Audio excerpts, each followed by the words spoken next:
there in the background. Are we being taped now? Yeah, we're being taped now. So, hi Fair enough. Dave. Nice, you got some beer there.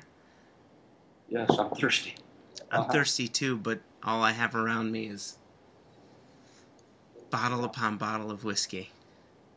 Fair enough. Well, okay. Well, where should we start? Why don't you, if you wouldn't mind, just give a brief history of High West? You know how you started the business. Um, It is yeah. brief, Okay. because we haven't been open that long. So well, I quit my job in 2004. All right. Which Uh, was well, I worked for a drug company called Genentech, okay. and they make you don't really want to be a customer of theirs, but I guess if you have the problem, you do. They make cancer drugs Wow. and Okay. and heart attack drugs. So if you have a heart attack, Genentech drug, that's the one to have. If you have lymphoma or breast cancer, the Genentech drugs the Yeah. drug. I worked there, and prior to that, I've been in the drug business all my life, and I'm still in the drug business. Frankly, it's just a different drug. The, the the the injection method is a little different now, but far more pleasing. I've started life. I have a college degree in biochemistry, Okay. so biochemistry is my love. I love chemistry, and I've worked for drug companies. In one year, my wife and I went to a wedding in Kentucky, and we went to Maker's Mark. Okay. Uh, that's where the light bulb went off. We were in the barrel aging warehouse of Maker's Mark, and it smelled good. And you know what those smell Oh like. yeah. Yeah. They better. The ones in Kentucky do smell better than the ones in Scotland because it's hot and stuff really evaporates there, and it smells like vanilla and caramel. Oof. And tell me, Josh, if you know anybody that doesn't like vanilla and caramel, If they don't like it, they're obviously communists. or Satan. Or Satan. Or Satan. Yeah. Oh, Satan. Yeah, that's right. So it really struck a chord with me, and I said, this looks like a chemistry lab. I'm a foodie. I like to cook, and so I started moonlighting. And my boss at the time said, Dave, you're not going to do this 10 years from now. Do it. And so I had his blessing. And Jay and I moved to Utah, and I don't know if you've been to Utah or not, but it is just one of the most beautiful places on the planet, Yeah. and nobody knows anything about it. So it's very uncrowded. Yeah. So what? To Utah from where? Oh, we were living next to Stanford University in Palo Alto, Okay. Okay. and which is very crowded, lots of traffic. Salt Lake doesn't have any traffic, Yeah. so we're very blessed. And plus, we have more national parks than anybody. And I've got two young kids, and we like to take weekend trips. And there's a lot of really good weekend trips here in Utah. It's just stunning. Nice. So. So we came here Yep. with the idea of doing a distillery. And honestly, I thought it would die in about 3 months, just because Utah does have a reputation. I know you know what it is. Sure. And honestly, we thought it would go away, but it didn't. We went to the ABC. They didn't know they had a law that you could distill, and we found it. And they said, "Oh yeah, you can distill." So we applied for a license, and we have this really scary board that they're mostly Mormon, and then you present it to them, and they said, "Do we have a license for is that allowed?" And they didn't even know. So Wow. we were the first company to ask for it since it had been put on their books. So that was 2004. It took me a little while to raise to come up with the idea and then raise some money and find a place. We didn't start distilling until 2007, Okay. but we did distill early on in 2004 when I bought this pilot still. Okay. So my goal is just to make recipes and prove it to myself and prove it to potential investors that I can make whiskey. And, luckily, I met the guy that if I didn't meet him, I wouldn't be here today, Jim Rutledge at Four Roses. Yeah. And basically, he taught me everything I know. So God bless him. He's the nicest man on the planet. Very, very smart, a perfectionist, and makes good whiskey. So Yeah. that's how we got started. But you didn't start off releasing your own distilled products. You went to market with rye whiskey that you purchased, correct? Well, actually, no. We actually did start off with, guess what, vodka. The big V. Yeah. I don't drink vodka really. I don't like vodka, but it does make sense when you're starting, and Yeah. the reality is cash flow. My wife does, so we created a vodka out of oats. Yep. We just oat spirit, and oats are very, people that eat breakfast generally. I grew up in the South, and I grew up eating grits, but I far prefer oatmeal to grits. Tastes better. Yeah. It's very vanilla-ish and beautiful. Well, oats make a great spirit, and we thought, why don't we make vodka out of it? So our vodka is really kind of saltwater, taffy, marshmallow, vanilla-ish. If you don't like vanilla, our vodka's not for you. But if you do, ours is kind of thick and rich. It's pretty good vodka, but we don't sell much outside of Utah. So we did start with that, but then actually Jim Rutledge helped me think about the business plan, and he said, you got to buy some whiskey.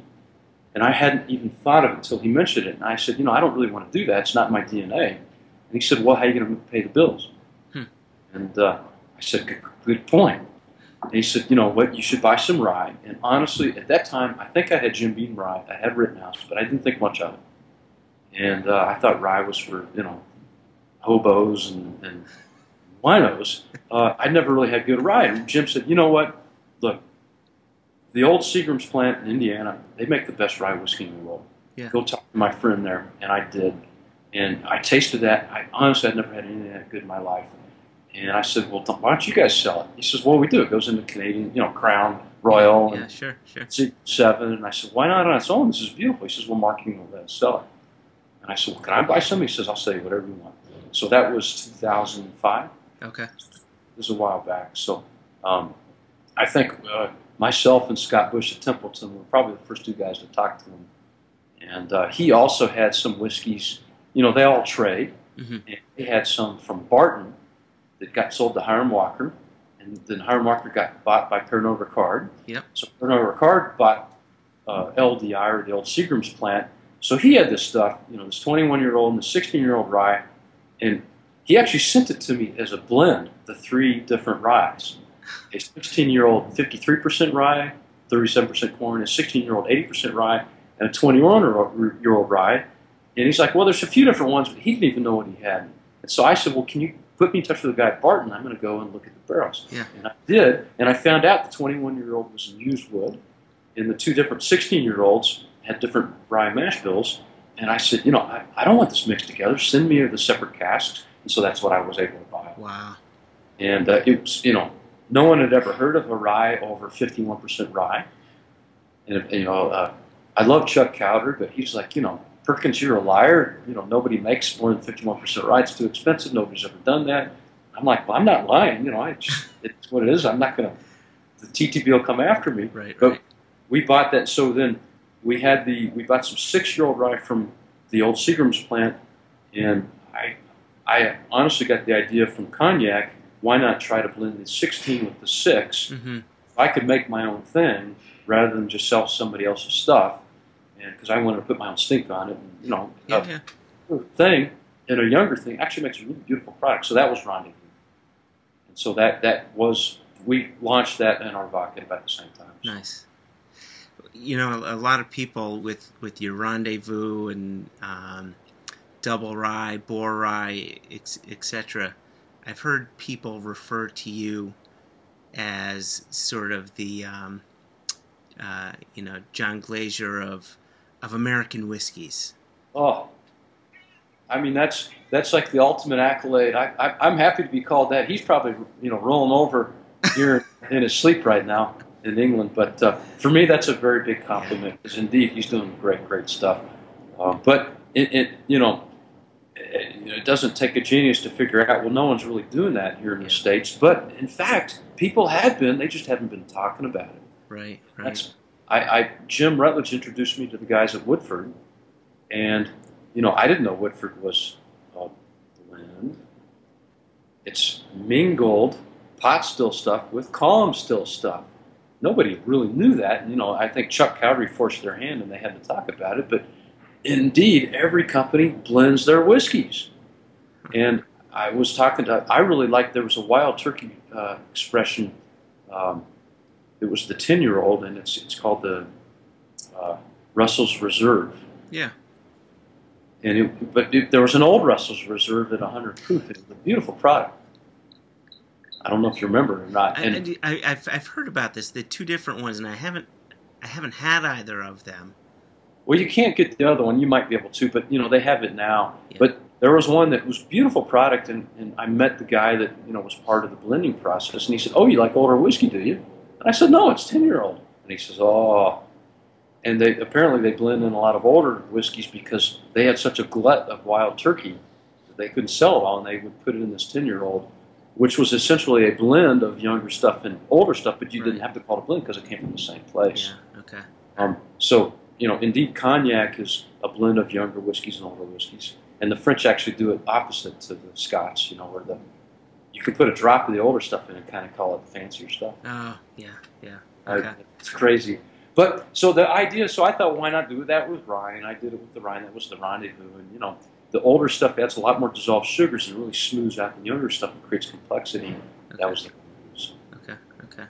I don't know what question you asked, but it was a long-winded answer to something. Yeah.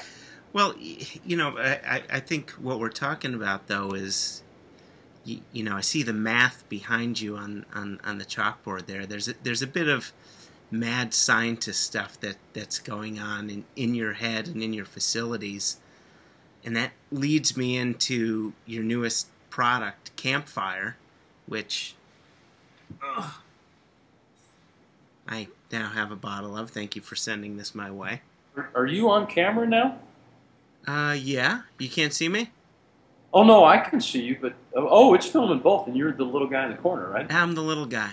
Yeah, okay, so here's the big guy. It's little me. Yeah. So that's beautiful. Campfire honestly started, it started, my wife came up with the name, but we didn't have the product. I know that's a bass-ackwards way to come up with something, but she's like, we should call it Whiskey Campfire. And it's like, well, it didn't make sense to me at the time. But then, my 10-year anniversary, we went to the academy at Bruichladdich. Yeah. Did you do that, by the way? I didn't do that, no. Very cool. I don't know if they do it anymore, but Jim McEwen, that's like going to see the pastor or the rabbi or, whatever religion you follow. He is the man. Yes. And, you can go and get your few minutes of time with him, but other than that, you spend a lot of time really learning and doing. So our 10-year anniversary was on cold, rainy, shitty Isla, as opposed to Hawaii.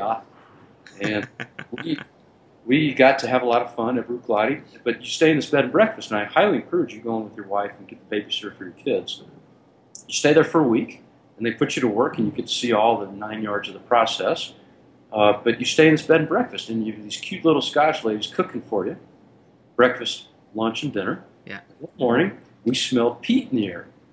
And it's like, what the heck?